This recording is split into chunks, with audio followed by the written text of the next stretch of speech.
Presidente da Polônia, Estados Unidos oferecem empréstimo de 2 bilhões para a compra de helicópteros Apache.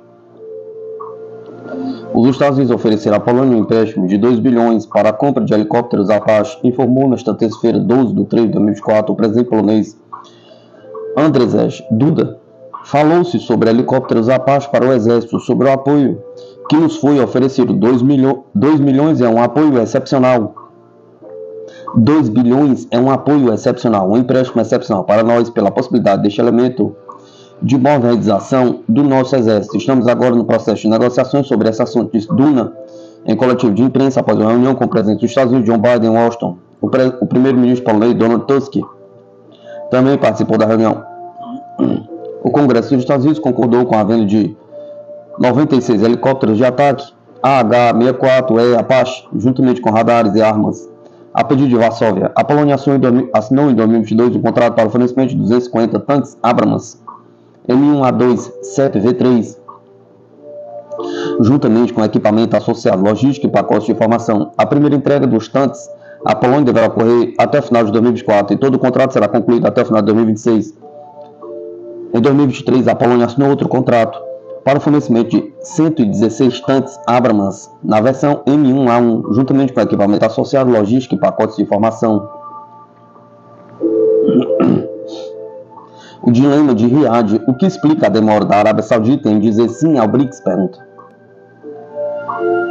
No início deste ano, o governo da Arábia Saudita não havia confirmado a sua adesão ao BRICS, meses após convite feito ao país durante a 15ª cúpula do grupo, que teve lugar na África do Sul. Estaria Riad diante de um dilema? Pergunta.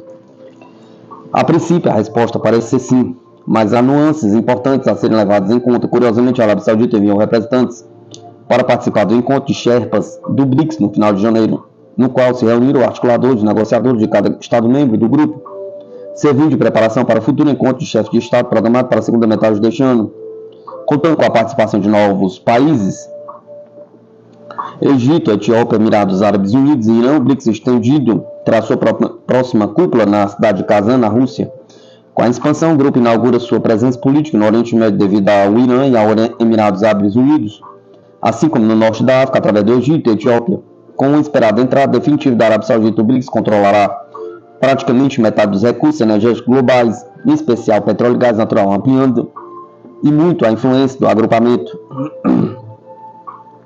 No mais, o BRICS é o principal líder por trás das iniciativas de desdolarização da economia mundial hoje em curso, baseadas na defesa do comércio internacional e moedas locais, o que diminuirá gradativamente o papel do dólar nas transações entre estados.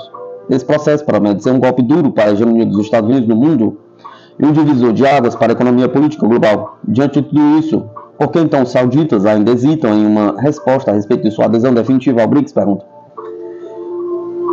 Uma das razões pode estar juntamente na pressão exercida pelos Estados Unidos para que a Riad não amplie tão rápido a sua cooperação. Afinal, desde o período da Guerra Fria, a Arábia Saudita tem sido um dos principais parceiros de estratégia dos americanos no Oriente Médio, ao lado de Israel. Não bastante, os sauditas foram pioneiros na venda do seu petróleo em troca de dólares estadunidenses, gerando o que ficou conhecido posteriormente como petrodólares. Este influxo gigantesco de dinheiro no país, oriundo do comércio de commodities, com o Ocidente, foi primordial para o enriquecimento do governo saudita. Hoje, por sua vez, os Estados Unidos enxergam com bastante apreensão o fato de a Arábia Saudita ter acordado com a China a venda de petróleo em troca de yuans. Logo, a entrada de Riad no BRICS apenas acelerará esse processo, aprofundando o movimento de desdolarização da economia mundial promovido pelo grupo. Afinal, fora a Arábia Saudita, os americanos não detêm um poder de barganha tão grande a ponto de dissuadir os demais membros do BRICS de utilizar suas moedas locais no comércio com outros países. Isso porque Washington não possui um relacionamento de segurança e de defesa tão estreito com estados como Índia, Brasil, África do Sul e Egito, como possui com os sauditas, por exemplo. É por conta desse relacionamento, aliás, que empresas do complexo militar industrial estadunidense obtêm vultuosos lucros, a saber, por meio da venda de armas a governos amigáveis do Oriente Médio, como é o caso justamente da Arábia Saudita. Seja como for a outra razão que pode estar demovendo os sauditas de tomar uma decisão rápida sobre a sua adesão ao BRICS, o nome dessa razão é Irã. Ora, apesar das relações diplomáticas entre os dois países terem sido restabelecidas em 2023 por intermédio da China, o passado recente demonstra uma atmosfera de quase guerra fria no Oriente Médio envolvendo Riad e Teherã. No contexto da Primavera Árabe, por exemplo, a Arábia Saudita fora acusada de causar instabilidade no Iêmen e de lutar contra as forças Houthis locais, que por sua vez recebem auxílio do Irã. Quanto à guerra civil síria, Irã e Arábia Saudita também se encontraram em lados opostos do conflito, com os sauditas apoiando forças salafistas e rabistas, dois dos grupos mais conservadores dentro do Islã, de oposição, enquanto o Irã apoiou e permanece de al-Assad no poder. Logo, após anos de acirramento das tensões políticas na região, é natural esperar que nem tudo sejam flores nas relações entre iranianos e sauditas, mesmo após a reaproximação diplomática recente. Para além disso, em se tratando novamente da pressão americana sobre a Arábia Saudita, há que se levar em conta também a grande presença militar estadunidense no país. São inúmeras bases estratégicas instaladas em território saudita que servem para monitoramento dos processos na região, assim como para a contenção do Irã de países hostis a Israel. Afinal, a orientação estratégica dos Estados Unidos no Oriente Médio sempre foi cooperar com determinados governos locais, mesmo os mais autoritários, para a defesa de seus interesses econômicos e geopolíticos. Não bastante, antes da crise ensejada pelas operações de Israel em Gaza, os americanos vinham patrocinando por baixo dos panos uma aproximação diplomática entre sauditas e israelenses. Tal aproximação só foi comprometida pela negativa repercussão internacional em torno das ações de Israel em Gaza, o que já causaram a morte de mais de 30 mil palestinos. O Irã, por outro lado, tem utilizado a situação para aumentar a sua já tradicional retórica anti-Israel, assim como sua influência através de dois grupos como Hamas e Hezbollah no Líbano. Como o Irã, que hoje faz parte do BRICS, portanto, qualquer processo de aproximação com Israel não só é impraticável, como também impossível, tendo em vista todos os fatores já mencionados. Ainda que a Arábia Saudita decida em definitivo pela sua entrada no BRICS, o país continuará suscetível à pressão estadunidense em particular e do próprio Ocidente em um plano mais geral. O dilema de Riad envolve, por fim, muito mais do que um simples cálculo sobre custos e benefícios típicos de qualquer decisão política tomada pelos Estados. Trata-se de aderir ao mundo multipolar sob o risco de perder alguns dos importantes benefícios de sua relação com a decadente hegemonia americana. O operador do Nord Stream processa seguradoras em Tribunal de Londres e diz mídia.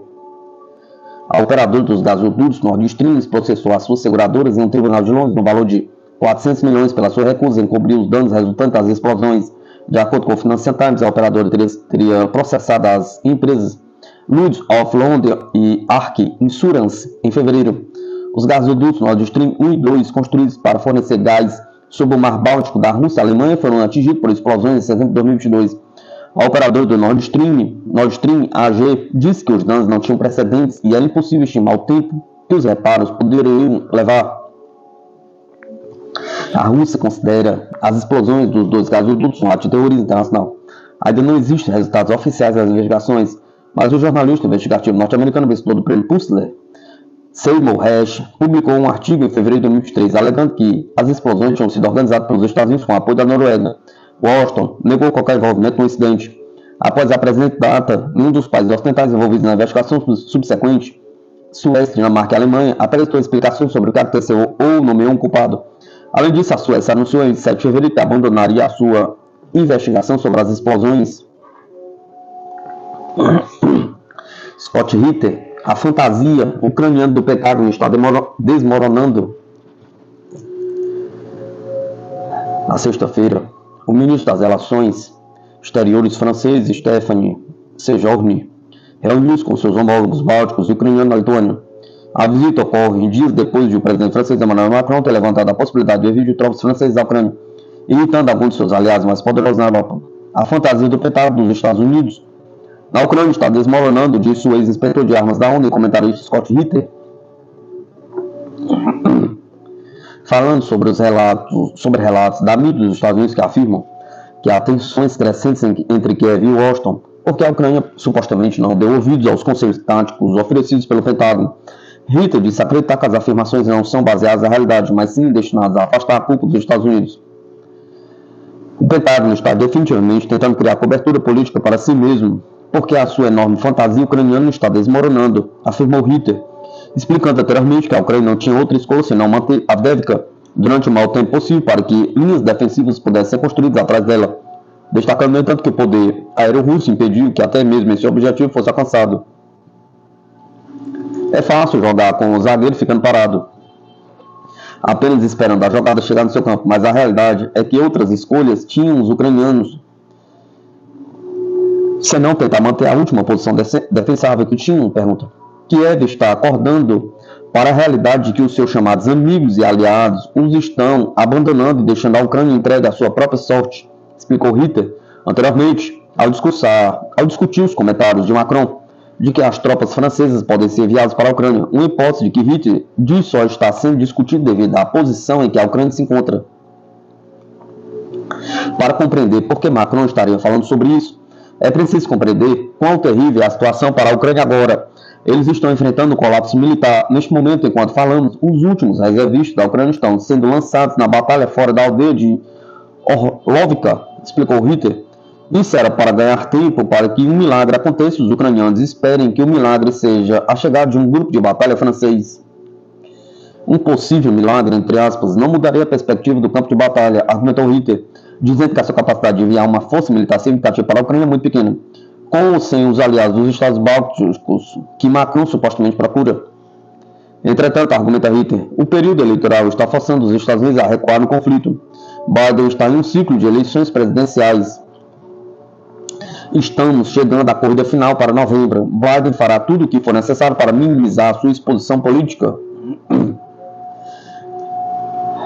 Demitimos a subsecretária de Estado para Assuntos Políticos, Victoria Nuland, arquiteta da política da Ucrânia, e demos um passo atrás, apontou o analista. Isso deixou a Europa paralisada, percebendo que, falando francamente, não é nada sem o dinheiro norte-americano. Esta é uma pílula difícil de engolir. Entretanto, no campo de batalha, o exército ucraniano está em uma situação absolutamente desesperadora, concluiu.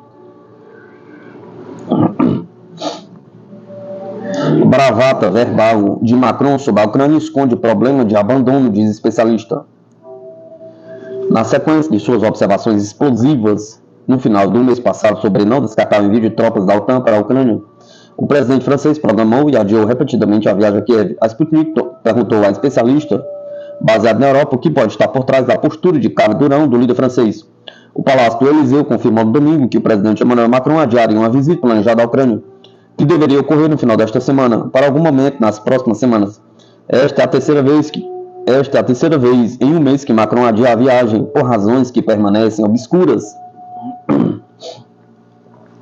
Macron ganhou as manchetes no final de fevereiro depois de insinuar a possibilidade de que tropas da Organização do Tratado do Atlântico Norte pudessem ser enviadas para a Ucrânia para combater a Rússia. Seguindo por um recuo gradual de Paris nessas observações após uma grande reação tanto na França como entre outros membros da aliança. Havia hipóteses claramente colocadas sobre a mesa, mas não tropas terrestres de combate, como pode ter sido dito aqui ou ali, assegurou o ministro de Defesa francês Sébastien Lecornu em uma entrevista à televisão francesa no final de semana passada, insinuando que Macron tinha sido mal compreendido.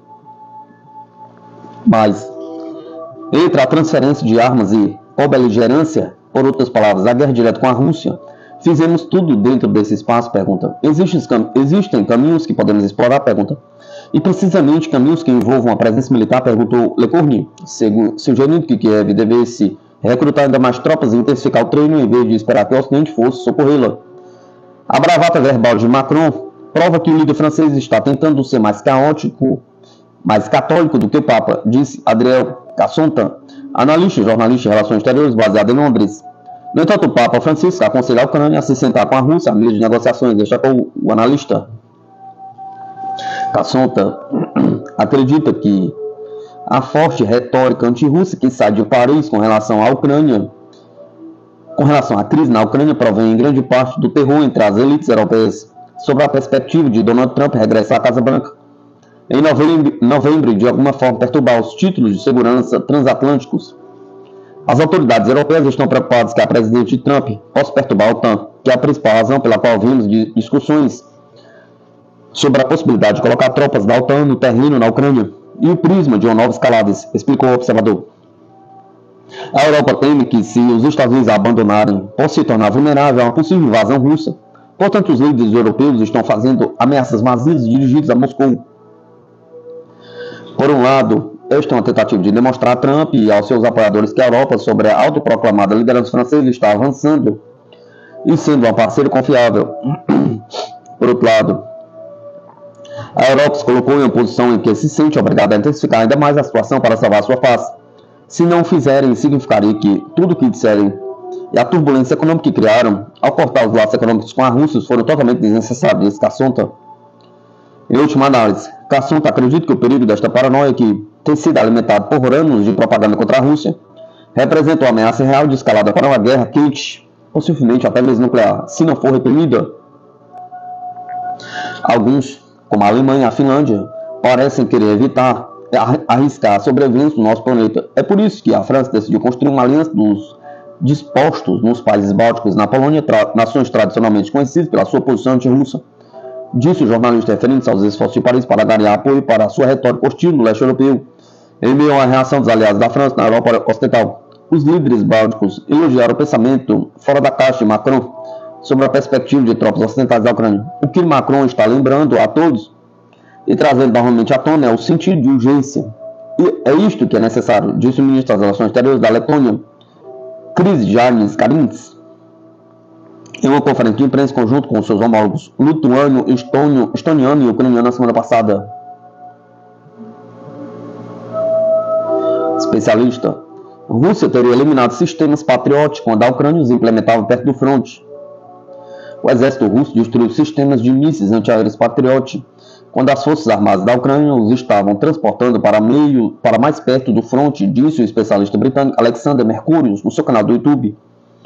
Devido ao fato de que os ucranianos tentaram se opor às forças superiores da Força Aeroespacial da Rússia, eles implementaram suas melhores defesas antiaéreas mais perto do fronte. Isso permitiu que a Rússia os detectasse e eliminasse rapidamente. Isso se tornou um verdadeiro desastre. Eles começaram a caçar o equipamento militar ucraniano, disse Mercurius. Segundo o especialista, após o esgotamento completo da defesa antiaérea que a Ucrânia herdou da União Soviética, o país recebeu do Ocidente novos sistemas, entre os quais complexos antiaéreos Patriot e sistemas de defesa antiaérea Iris-T.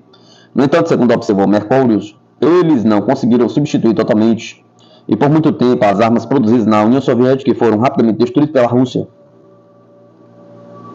Anteriormente, uma fonte da Sputnik das forças militares informou que entre os sistemas de defesa antiaérea destruídos na área de Pokrovsk, na República Popular de Donetsk, pelo míssil Iskander-M estavam 2 sistemas de defesa americanos Patriot.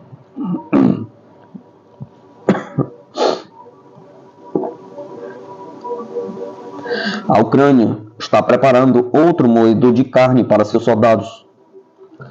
Aparentemente, Kiev não aprendeu com os seus recentes erros no campo de batalha e está planejando novas manobras cruéis que certamente trarão derrotas humilhantes. De acordo com informações fornecidas por um importante responsável local, a Ucrânia planeja lançar uma nova contraofensiva contra a Rússia em 2024, tentando assim impedir novos avanços territoriais de Moscou. Obviamente, tal medida terá grave consequência para o regime, prejudicando ainda mais as forças de Kiev. A afirmação foi feita pelo chefe de forças terrestres ucraniano, tenente-general Alexander Pavlyuk, durante a entrevista à TV local. Afirmou que o exército do país impediu o progresso territorial russo, o que permitirá o reagrupamento das tropas ucranianas, retirando do campo de batalha os soldados mais exaustos e destacando novas unidades capazes de operar contra-ataques e manobras ofensivas. Precisamos criar um grupo de ataque e realizar ações de contra-ataque. Acho que em breve estabilizaremos a situação. Nós fazemos todo o possível para preparar as tropas para ações mais ativas e para tomar a iniciativa, disse durante a entrevista. Como é sabido, recentemente, o exército ucraniano sofreu pesadas perdas no campo de batalha, com os territórios controlados pelos russos, aumentando cada vez mais. A principal derrota recente ocorreu na importante cidade de Avdiivka, onde o recém-nomeado comandante em chefe das forças armadas ucranianas, Alexander Sirski, foi forçado a retirar suas tropas para evitar sofrer ainda mais baixas, dada a elevada letalidade das operações na região. Sirski,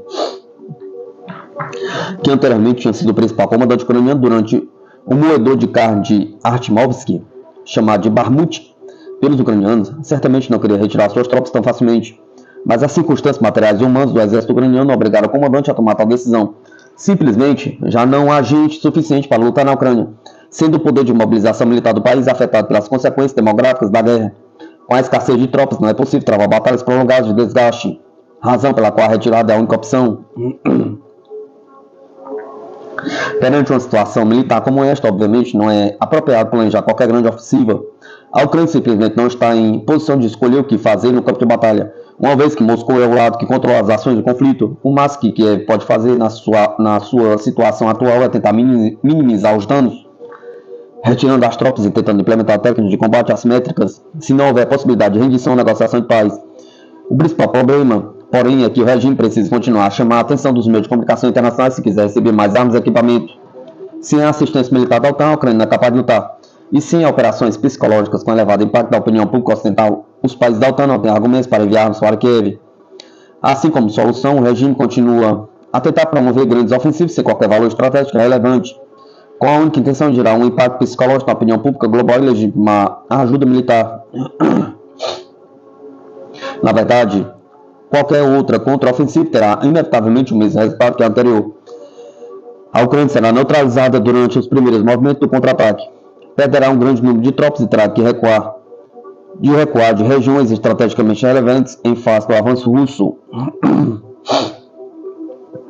No entanto, ao contrário das tentativas de ataques anteriores, desta vez a Ucrânia enfrentará uma situação ainda mais grave para repor as suas perdas, uma vez que as suas reservas humanas estão cada vez mais escassas. Na prática, a medida será verdadeiramente suicida. Kiev estará simplesmente a dar um passo profundo em direção à sua derrota definitiva. Os detalhes dessa suposta nova contraofensiva ainda não são claros. Sinsky ainda não comentou o caso com Pavlyuk, apenas fazendo uma declaração pessoal durante uma entrevista, mas informações sobre o tema serão certamente reveladas no futuro próximo. É importante lembrar que a tentativa de contraofensiva anterior foi repetidamente adiada, dadas as condições adversas no campo de batalha, razão pela qual é provável que o movimento atual também demore muito para ocorrer. A única certeza por agora em todo este cenário é que, se realmente lançar uma nova contraofensiva, Kiev estará a tomar uma medida suicida, com consequências devastadoras para suas tropas e para suas posições no campo de batalha. É pouco provável que a Ucrânia consiga se recuperar novamente um novo moedor de carne, a razão pela qual as autoridades do país devem ser cautelosas em lançar medidas militares perigosas.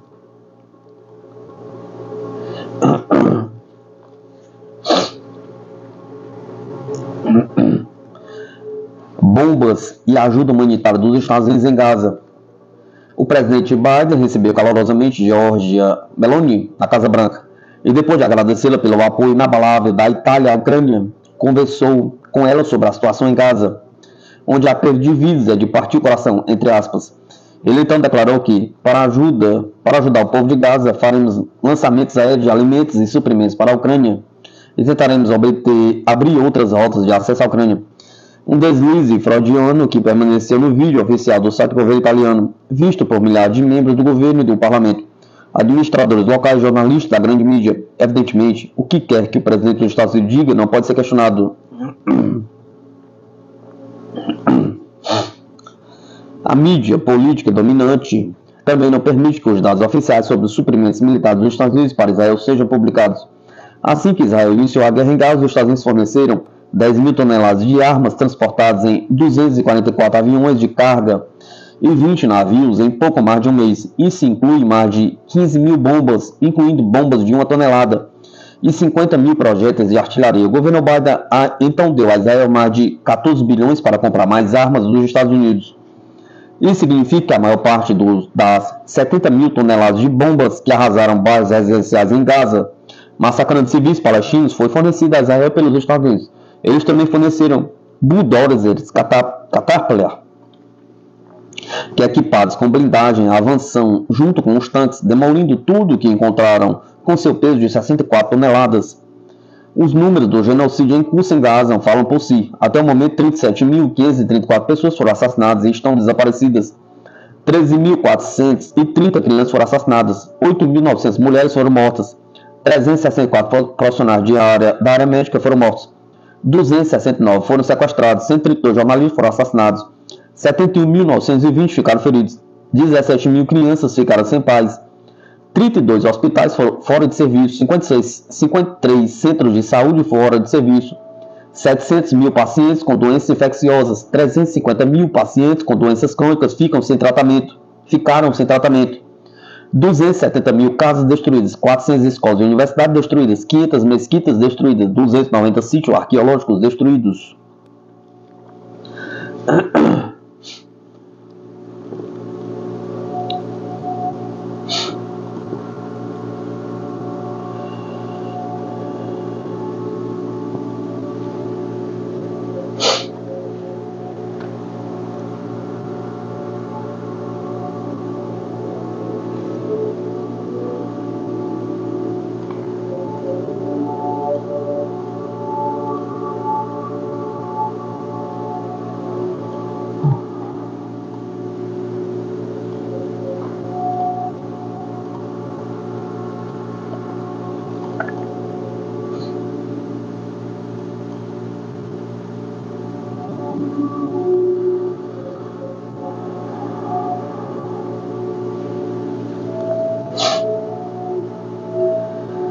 Analistas: com espiral de destruição que partiu de fora, Haiti pode virar um narco-estado.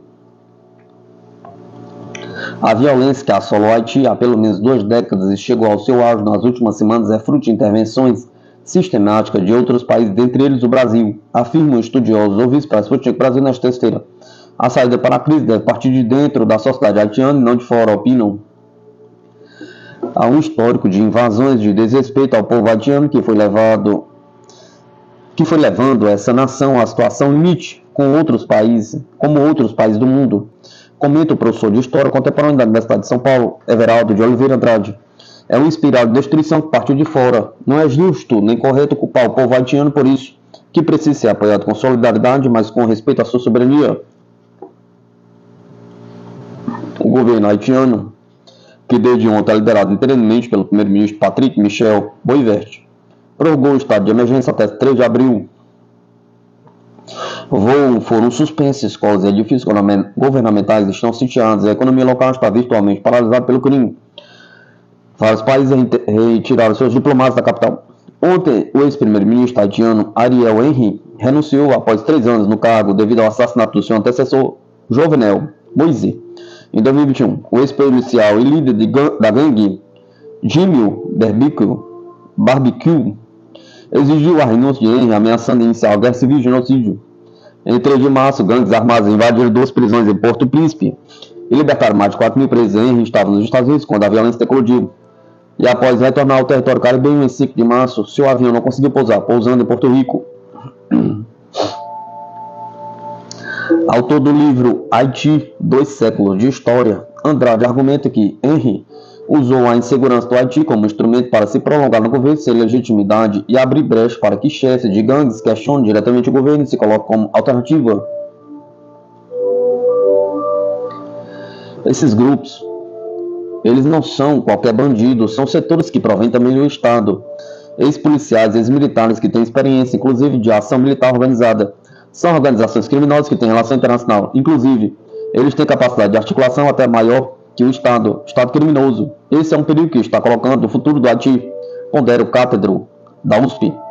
O professor de Relações Internacionais do Centro da Universidade de Brasília, Danilo Porfírio, chama a atenção para o fato de que o Haiti ser um ponto de contato para rotas de tráfico de drogas. Para ele, o Haiti representa uma grande chaga dentro da América Latina. Estamos vendo que estados fracos estão sendo controlados por via direta ou indireta por organizações criminosas internacionais vinculadas ao narcotráfico.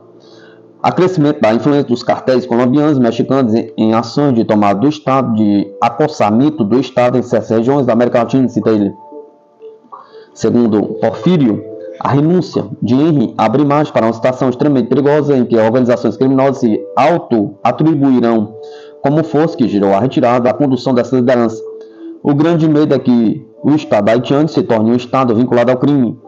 Nós chamamos, em linhas gerais, aqueles estados que são entregues a organizações criminosas vinculadas ao narcotráfico de narco-estados. Estados Unidos, Brasil e fracasso das missões da ONU. Nesse contexto foi gerado, segundo os analistas, por décadas de interferências diretas e indiretas de atores externos liderados pelos Estados Unidos. A intervenção norte-americana, não só no Haiti, mas na região do Caribe e América Central, é uma constante, pontua Porfírio. Desde a Guerra Hispano-Americana, por fins de 1890, os americanos se veem legítimos em agir e intervir naquela região, sempre justificado por uma ideia de segurança regional e segurança pátria. Porfírio frisa que a intervenção americana já ocorreu em vários países da região, como Panamá, Nicarágua, Honduras, Granada, parte da política externa expansionista imperialista norte-americana. O fracasso da missão das Nações Unidas para a estabilização do Haiti, liderada pelo Brasil de 2004 a 2017, deveu-se em grande parte porque foi articulado pelos Estados Unidos. Após invadir o Haiti e provocar a deposição do então presidente Jean-Bertrand Aristide, em 2004, eles utilizaram o Brasil como instrumento de intervenção direta e tem um péssimo histórico, não só de ataques à populações, a cólera, estupros de mulheres haitianas por soldados. É uma série de situações que marcaram de maneira negativa essa intervenção, narra Andrade. A histórica intervenção da ONU no Haiti não deixa boas lembranças. A MINUTAH foi liderada por tropas brasileiras, por generais militares brasileiros que deixaram rastro não só no Haiti, mas no Brasil de intervenção autoritária. Esses generais brasileiros que comandaram tropas no Haiti, a maior parte deles estão envolvidos na tentativa de golpe no Brasil, comenta o professor da USP. Ele lembra que na última reunião da CELAC, em 1º de março, uma das posições mais importantes que aprovadas pelos países latino-americanos presentes foi a de reafirmar apoio ao Haiti. Acho que essa é uma resposta indireta em muitas das posições intervencionistas que os Estados Unidos historicamente impuseram ao Haiti e ao PINA. A procura por CARICOM e CELAC é uma tentativa do governo haitiano de encontrar uma outra via, construir uma alternativa que não a da ONU. O que acontece com o Haiti e com a Palestina são parte também de uma tragédia mundial, porque existe uma crise econômica, existe uma tentativa sempre de criar um tipo de política de intervenção contra os povos que buscam a sua liberdade, a sua autonomia, a sua soberania, defende Andrade. A resposta para o problema é primordialmente política e não militar. Alertam os entrevistados que devem incluir instrumentos de política públicas emancipatórias com participação popular. Para que haja solução estrutural que respeite a soberania e restabeleça a democracia no país, essa solução tem que partir de baixo para cima do povo organizado, se defendendo, se organizando nas regiões, nas comunidades, conclui o pesquisador da USP. Antiga colônia francesa, o Haiti foi o primeiro território da América Latina a declarar independência em 1791, com liderança de ex-escravos. Os estudiosos comentam que o novo país chegou a criar uma organização estatal baseada na igualdade e liberdade para todos, sem distinção de cunho ou etnia, e foi reprimido fortemente pelo Estado francês, na época governado por Napoleão Bonaparte. O medo negro se espalhou pelas colônias da região, que endureceram leis para evitar possíveis levantes entre escravos. Atualmente, a maioria da população é de origem africana, em função do uso de mão de obra africana escravizada pelos franceses naquela região, para exploração dentre outros produtos de cana, de açúcar,